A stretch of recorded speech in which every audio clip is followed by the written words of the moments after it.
Bonjour, je m'appelle Eric Engelstadt et je suis formateur chez DocuSign University.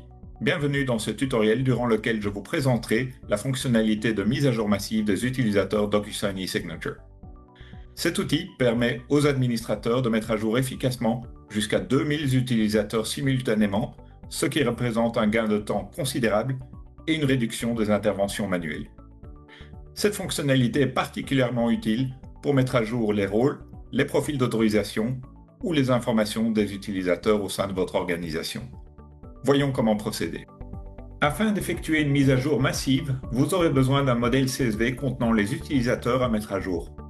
Vous pouvez le télécharger depuis la page d'administration eSignature. Dans le panneau de gauche, sous Utilisateurs et groupes, sélectionnez Utilisateurs. Vous y trouverez la liste de tous les utilisateurs de votre compte.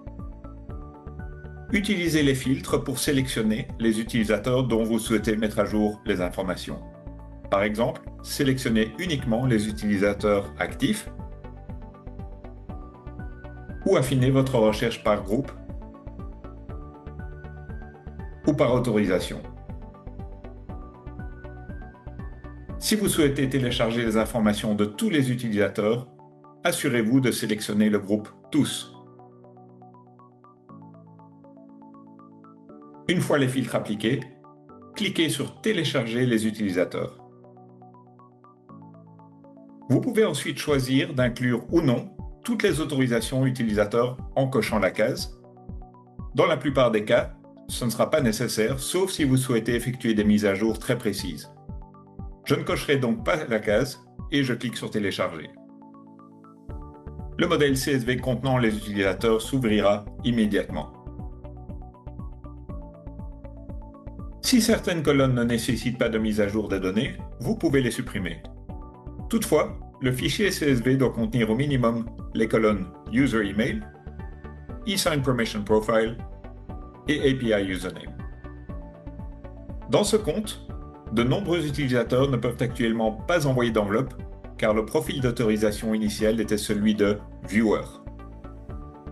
Je vais donc remplacer ce profil d'autorisation par celui de Sender pour certains d'entre eux, ce qui leur permettra d'envoyer des enveloppes et d'utiliser les modèles partagés. Lors de l'attribution d'un nouveau profil, assurez-vous que l'orthographe soit identique à celle du profil existant afin d'éviter toute erreur.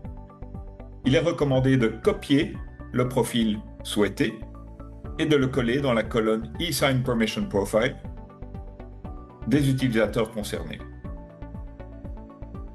Enfin, enregistrez le fichier CSV sur votre ordinateur.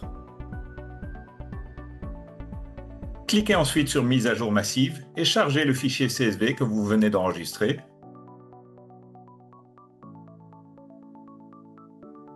Et cliquez sur Envoyer.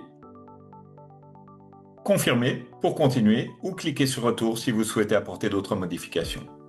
Après validation, vous serez redirigé vers la page Actions groupées où les administrateurs peuvent suivre l'avancement des actions groupées sur le compte. Selon le nombre de modifications, la mise à jour peut être quasi instantanée ou prendre quelques minutes. Cliquez sur le bouton d'actualisation à droite jusqu'à ce que le statut passe à compléter. Dans le menu déroulant Actions, cliquez sur Détails afin d'afficher un résumé et vous aurez également la possibilité de télécharger le fichier CSV. Si la mise à jour n'a pas pu être effectuée pour un ou plusieurs utilisateurs, le statut affichera Traité avec une erreur. Dans ce cas, téléchargez le fichier CSV. Il vous indiquera la nature du problème, par exemple un profil d'autorisation invalide dû à une faute d'orthographe, comme dans cet exemple. Et voilà, comme vous l'avez vu, la mise à jour des utilisateurs en masse est très simple. J'espère que vous avez trouvé ce tutoriel utile. Merci encore d'avoir regardé.